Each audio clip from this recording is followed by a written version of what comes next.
राम राम।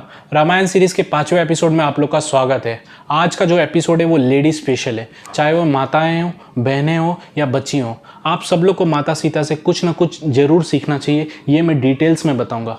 और एक ऐसे उपाय जैसे लड़कियां कैसे रहें सुरक्षित, जो हमारे ज्योतिष विज्ञान में बताया हुआ है, वो मैं आप लोग से उपाय शेयर करूँगा। उससे पहले आप लोग एक छोटा सा वीडियो देखिए जो रामायण के नाम पर हमें पढ़ाया जा रहा है और कहाँ पढ़ाया जा रहा है। 2008 दिल्ली यूनिवर्सिटी बीए पास कोर्स टॉपिक पढ़ाया जा रहा है एंशिएंट कल्चर इन इंडिया। उसमें एक चैप्टर है 300 रामायणास बाय A.K. रामानुजन। क्या पढ़ाया जा रहा है उसमें पढ़ाया जा रहा है कि भारत का एंशिएंट कल्चर कैसा था। पहला वाक्य क्या कहता है? रावण की छींक से सीता पैदा हुई। रावण सीता का बाप था। रावण ने गर्भ धारण किया, 8 महीने के बाद उसको छींक आई, उसके नाक से सीता पैदा हुई। दिल्ली यूनिवर्सिटी बीए पास कोर्स, कंपल्सरी सब्जेक्ट। लक्ष्मण और सीता के अनैतिक संबंध थे और हनुमान रात को लंका के शयन कक्षों में विचरा करते थे। जब ये बात ध्यान में आई तो हमने कोर्ट का दरवाजा खटखटाया।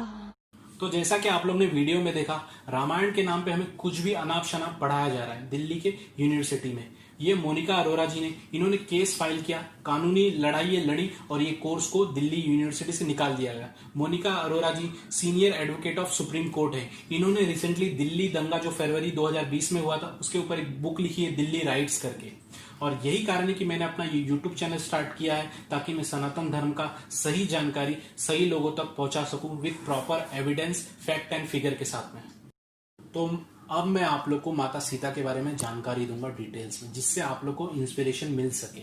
माता सीता को जनक जी ने खेत में पाया था हल चलाते वक्त। हल का जो पहला वाला हिस्सा होता है उसे सीत कहते हैं। यही कारण है कि माता सीता का नाम सीता रखा गया और वो दिन था नवमी, और हम आज भी सीता नवमी सेलिब्रेट करते हैं। माता सीता शस्त्र और शास्त्र दोनों में पारंगत थी, काफी बुद्धिमान थी, बहुत ही शक्तिशाली थी। यही कारण है कि उनको वीर शुल्का कहा गया था। वीर शुल्का का अर्थ है कि अगर आपको किसी से शादी करना है तो आपको बल से, बुद्धि से, हर एक कला में पारंगत होना पड़ेगा।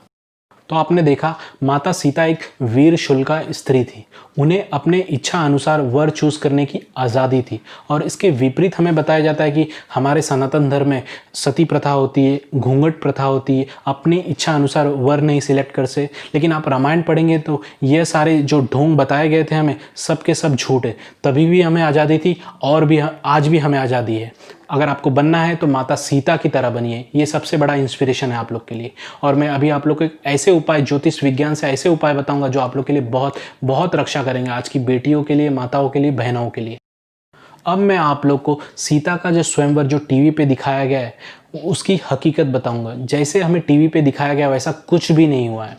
सीता जी ने एक डिमांड रखी कि ये जो धनुष को उठा लेगा मैं उससे शादी करूंगी।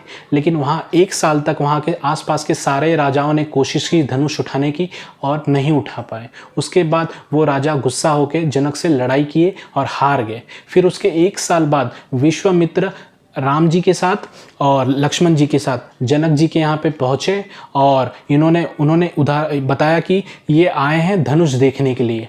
तो राम भगवान वहाँ पहुँचे कक्ष में, और जब विश्वामित्र का उनको आदेश मिला तो वो कला में गए और लीला पूर्वक वो धनुष उठाए, और जब प्रतंचा चढ़ा रहे थे तो वो टूट गया। ठीक है, तो यहाँ पर लीला पूर्वक का अर्थ है कि मतलब उनके पास दिमाग तो था ही, बल भी बहुत था। क्योंकि बल होता तो कोई भी राजा उठा लेता, लेकिन दिमाग होता, दिमाग सिर्फ उसकी टेक्निक जो थी वो राम भगवान के पास ही थी। यही कारण है कि खाली राम भगवान ही उस धनुष को उठा पाए थे और कोई नहीं उठा पाया था। यही कारण है कि अगर आपके पास बल है तो बुद्धि भी होना बहुत ज़रूरी है। तो ये था सीता के स्वयंवर का हकीकत।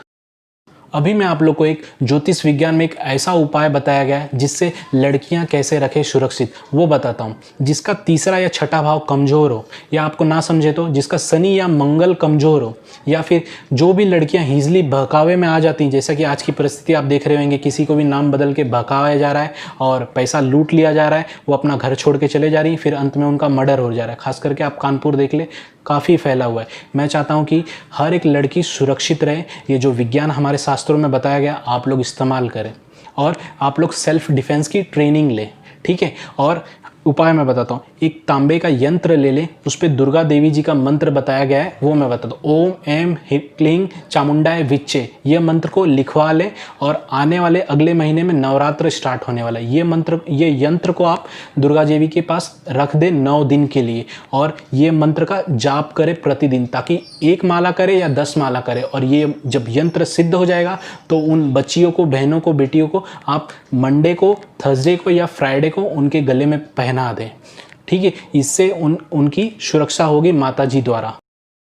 आज के समय में हमारे देश में हमारी बहनों और बेटियों को जिस तरीके से बहका के लूटा जा रहा है और गलत किया जा रहा है, तो मैं चाहता हूं कि आप लोग को अगर ठीक लगे तो ये वीडियो उनसे शेयर करिए और उनकी रक्षा करिए। तो आज के लिए जय सिया राम।